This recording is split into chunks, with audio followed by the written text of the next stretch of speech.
Hi guys, and welcome to Rathwulven Bushcraft. Thanks a lot for tuning in. If you've seen my latest video on the channel, you know that I'm currently also affected by the corona pandemic and mainly have to shoot videos from within my home office for as far as we are still facing a lockdown here in my area. If you want to learn more about my situation, just make sure to click this link. This will lead you right back to the latest video on my channel. What I also asked you to do in that video is to reach out to me and send me your questions. Questions on bushcraft, survival, the outdoors, questions that might be of somewhat of a personal matter if you want to know something about me and so on. And this is what this video is all about. I will just start off with the very first question that has been sent to me. This is from Michi, one of my dear friends and a former co-ed of mine. He used to study with me at the university, and he asked what edible mushrooms could he gather in the North Sea area and how can he identify these mushrooms. And I have to be really honest here, I'm not an expert on mushrooms, so take everything I say with a grain of salt, okay? But to start off, I would say pick the edible parasol. Here's a picture of the mushroom right now. It's a great mushroom, it has a very nutty taste to it. I like it even though I'm not really a fan of mushrooms. I generally don't like button mushrooms or all these kind of shiitake and mu'er and whatever they're called. Not particularly my thing. But if you take the parasol, it has this really nice nutty taste to it. I love it. And you can use this as patties if you're in the outdoors, basically like a schnitzel or a burger patty, right? And it's pretty easy for beginners when it comes to identification, because the mushroom itself has this ring on the stem that can be moved up and down. This is a very great indicator that it's the edible variety of the parasol mushroom. Also, it's the only one, for as far as I know, that has white lamellae on the bottom of the cap. All the other varieties which are toxic, so for example the shaggy parasol, don't really have those white lamellae. They have more of like a brownish color to it, look more unhealthy, so to speak, and they also don't have that movable ring around the stem. What I would recommend to do is do some research on this, maybe ask a mycologist or a professional when it comes to mushroom foraging, okay, because there's more attributes of that mushroom that are essential to take into consideration. But in general, that already gives you the ability to distinct the edible variety from the myriad others that are not edible. So that makes it kind of easy for beginners to get used with this topic, so to speak. The second one I would recommend learning of is this right here. This is the Judas ear, as we call it over here, or I think it's called jelly ear in English too. And it's a pretty easy to identify type of mushroom, right? Because if you take a look at that, it just looks like a human ear. That's why over here we call it Judas ear. It refers to the Bible mythology and basically to the ear of Judas, in which, was whispered and so on and so on. But anyway, that mushroom is also relatively tasty. It's almost neutral. It's a bit slimy. I do like it more than the Chinese mu'er, to which this one is related. And when it comes to identification, pretty simple thing. There's only one type of mushroom that really looks like this, and you will always find it on trees of the elderberry bush, or basic branches of the elderberry bush, I mean. So look out for that. Also pretty nice mushroom to forage.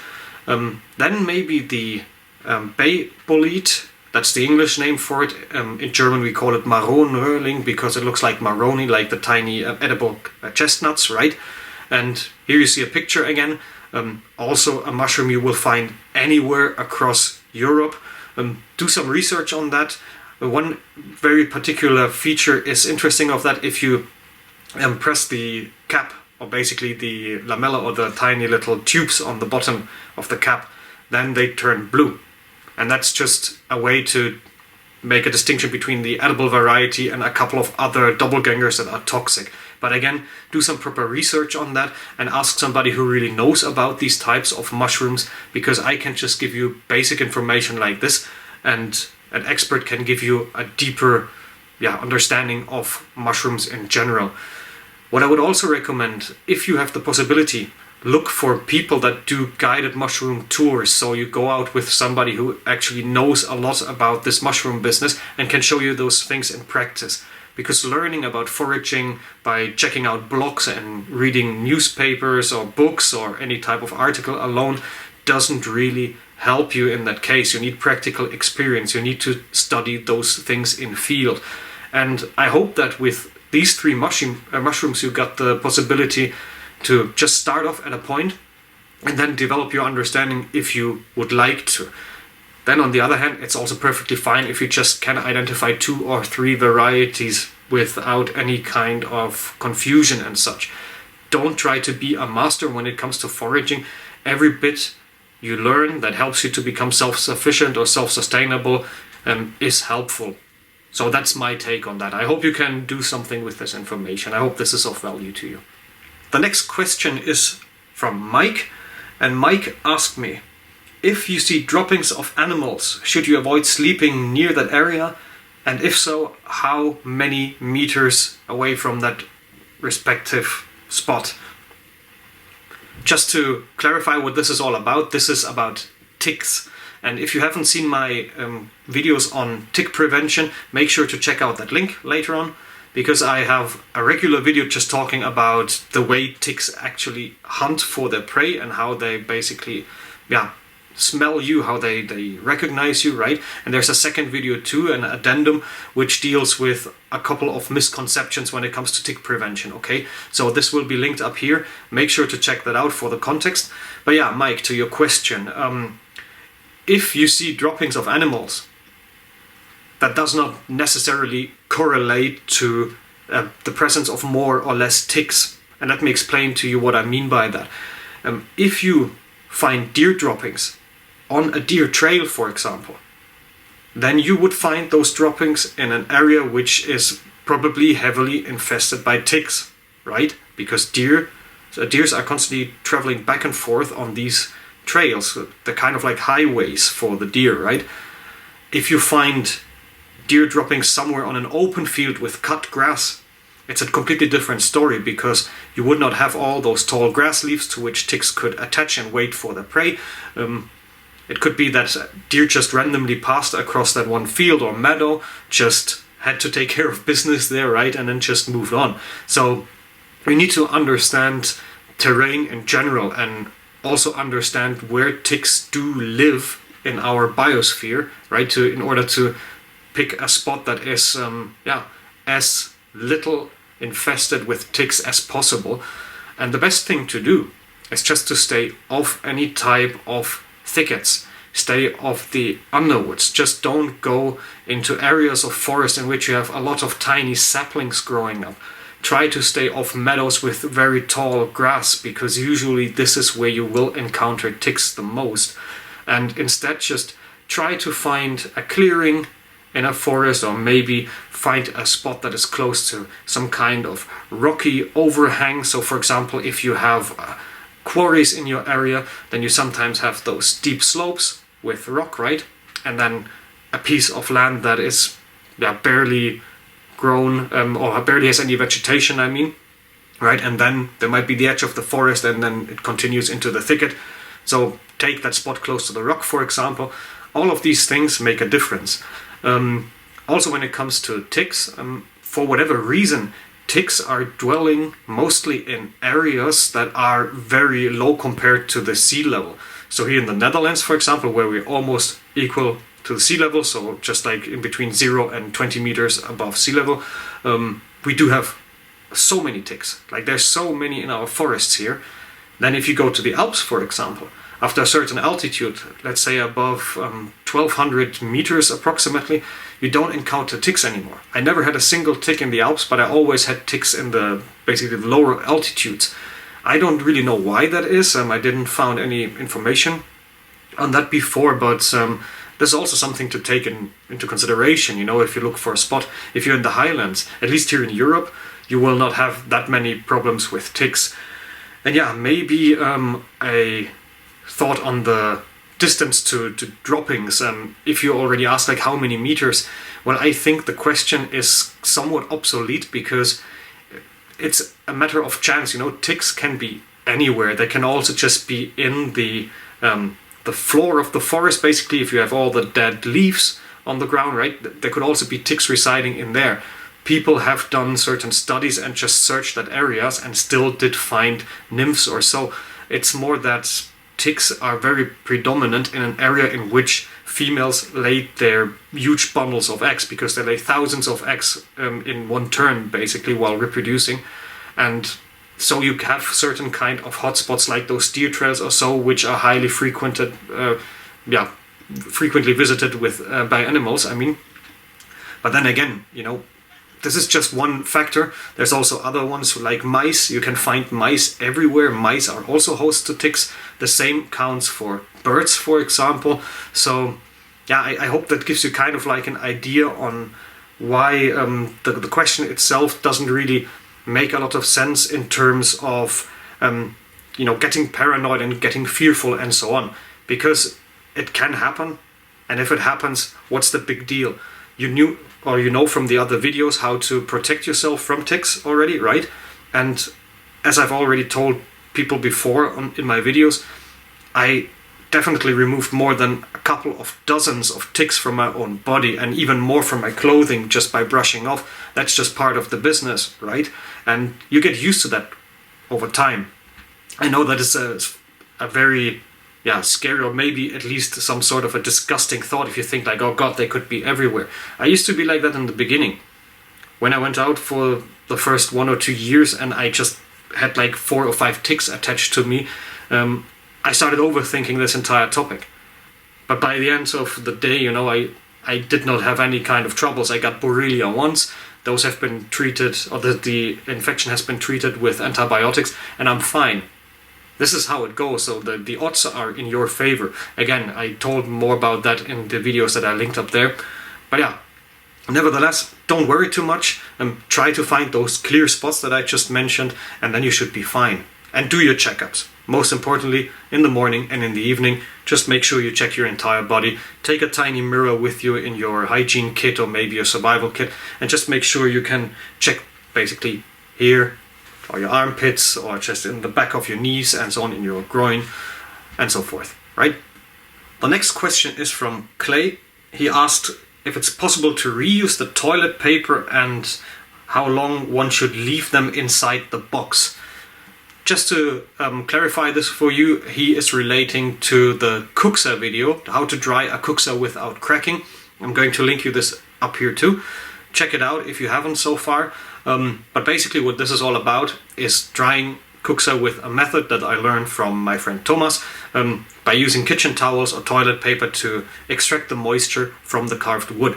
And Clay, you can reuse the toilet paper up to the point that it starts to get some kind of discoloration, or starts to get a kind of rotting smell to it, like a nasty smell.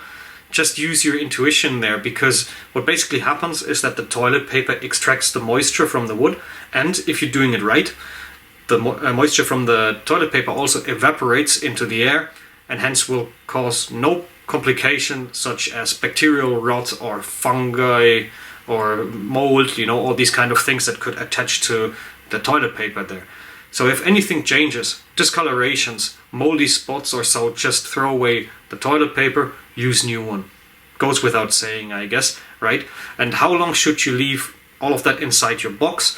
Well, if I get your question correctly, right, then you're talking about the drying time of the respective Kuksa. And that's something that I cannot answer with a number. I cannot tell you 4 weeks or 8 weeks or 12 weeks, simply because it will depend on the size of your Kuksa. It will depend on the respective wood that you used, how green that wood actually is, how your climate is, all these kind of factors play a role. But I would generally advise to make sure that you are patient, and that in case of any doubt, you just leave it for the same amount of time you already did. So if you dried your Kuksa for 4 weeks and you get the feeling that it might be dry, give it another 4 weeks. Because I've learned the hard way that at some point your wood carving work will just go bust, even though you think you did everything right, just because you rushed the drying process. Consider it somewhat like fermenting tobacco or so, or making a good wine. Being patient really pays off on the long run, right? And maybe another tip, if you want to check whether your Kuksa is somewhat dry, you can just put the wood to the lower part of your lip right here, or maybe also here on the upper lip, because your lips have a lot of nerves and you can feel this moisture in the wood very nicely. Just give me a second, because I got this one right here. Just use this like so and touch it in different spots. So this is bone dry, you would feel the difference to green wood. I hope that helps. I hope that clarifies your question. If you do have more questions, or if I might have missed something, make sure to drop a comment and I will reach out to you, alright? So here we got 3 questions in total from Shivan613. First question, where in Sweden can I best go for a canoe trip for 1 week? Second question, do you think that flint and steel can work with the fluff of the common cattail? Tried it, but it did not work. Maybe I might be doing something wrong. And the third question, any tips for material to light with old school flint and steel? I only worked with char cloth and charred punkwood, and I know about Amadou, but I still need to make that. Okay, Shivan, let's just go through that bit by bit. So to your first question, I don't really know a lot about canoeing. I have to be really honest about it. I just did 1 canoe trip in my entire life, and that was in southern Germany and Franconian Switzerland. That's the name of the area. And when it comes to Sweden, I only visited Stockholm. So I cannot really give you any recommendation there. But what you could do is check out links that I will put down there in the information box. Those are links that lead to a couple of forums and Facebook groups. Just check them out and ask there, because I know that there are a couple of people who do have experience in this field and they might help you out. So I hope that this is of use to you. Then to your second question, the fluff of cattail is a rather unsuitable material for Tinder if you ask me, and let me tell you why. It's just very quick when it comes to its combustive properties. So if you fluff that up and you just give it a spark, it goes poof and then it's gone. So I personally never managed to get a fire started with cattail fluff unless it was right during summer with a lot of dry material and a separate tinder bundle made from hay or from feather sticks or whatever kind of other fine material on the side. So cattail as itself doesn't really strike me very much as tinder material. It can start the ignition, but then you just need something else to get a fire started with. But yeah, also to your question whether it is possible. Yes, of course, cattail fluff does take a spark, but it's all about the preparation. And what I do see go wrong all the time is that people take out the fluff, make a tiny little ball, basically like the size of the palm of a hand, and then just try to light that up, but then the fluff is still too dense. It's basically too compressed to actually ignite. And this is due to a very simple reason. If you have seen my video on campfire safety, I'm going to link this up here too. I talked a bit about the combustion triangle. You need 3 components to start a fire. That's air, so oxygen. You need temperature, that's your spark. And you need a fuel material, which would be the cattail fluff. And if the ratio of those 3 ingredients, so to speak, is not correct, you will not get your fire started. So try to basically pull apart that fluff for as much as you can. So you build about that big of a nest of cattail fluff, and then it should take your spark. Make sure that all those tiny little hairs from those tiny parachutes of the seeds, right, are just split apart and not just dense, like as if you would basically, tie your hair or so, like, or make dreadlocks, and put them into a very, very dense type of, condition. You know what I mean, right? So if you want to start with cattail, do that and do it in dry conditions. You will see that it works, but also practice with other materials, because I personally think that there's by far better options than cattail fluff. That also brings me to the next question. Flint and steel. I think you mean the traditional flint and steel, right? That you have a piece of flintstone and you basically have that steel that goes around your fingers, right? And that you basically just hit the stone with, right? If that's the case, then you can try with different types of materials next to those that you mentioned. Char cloth is great, charred punkwood is also great, but you could also do the Amadou thing. For those that don't know what it is, Amadou is basically the name for the processed product of the trauma layer of the birch, no, not birch polypore, sorry, the horsehoof fungus, so the Tinder fungus. The tremolay is right underneath the hard shell of that mushroom cap, and you can basically turn this into leather, or you can also treat this with ammonia type of compounds if you do it the traditional way, and then you would get this kind of like half fluffy, almost filled type of like material that can also hold a spark for longer periods of time, right? Then next to that, you could also try another fungus. I will have to look up the name because I just can't remember it, but it grows on oak trees. I can show you a picture right here. And I will also give you the exact name of the mushroom in the subtitles. I will have to look that up later on, okay? What does it do? It's also the same principle as with char cloth. If you just strike this, the spark will go onto that mushroom, onto the fungus, and then the fungus will basically hold that. So that's that. I know we got an ambulance. Just give me a second. Yeah, back to the flint and steel thing. What else could you use? You could also try with birch bark. Works perfectly fine if you just basically scrub the birch bark, like the outer layer off of that, and you build a tiny heap of the fluffy material that also contains the oils that will then ignite. You could start a fire with that, or with fat wood, for example. Also a great method to start a fire with. And there's a tiny trick to this, because people always use a flint and steel like this. So you see them holding the stone like this, the flint stone, and then just punching it from the upside. And what it basically does is it's subtracting material that goes upward, so the sparks fly up. See? If I do this movement, sparks go up. Up. If you do it the other way around, like this, right, you will scratch off material from the bottom side of your steel, so you can go like look, and then the sparks would fall down. And that's a very handy method if you just got yourself like a piece of birch bark with a heap of birch resin or whatever you use there, you know, and then you can just basically, instead of starting a fire like that, start it this way, because you scratch off all your tiny little sparks and make them fall down to actually ignite your tinder material. So yeah, I hope that this is of help.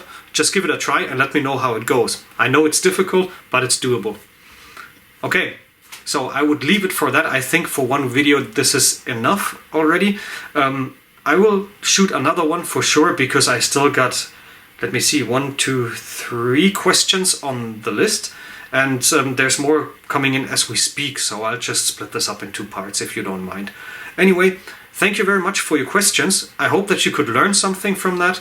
If you want to add something to it, make sure to post a comment below.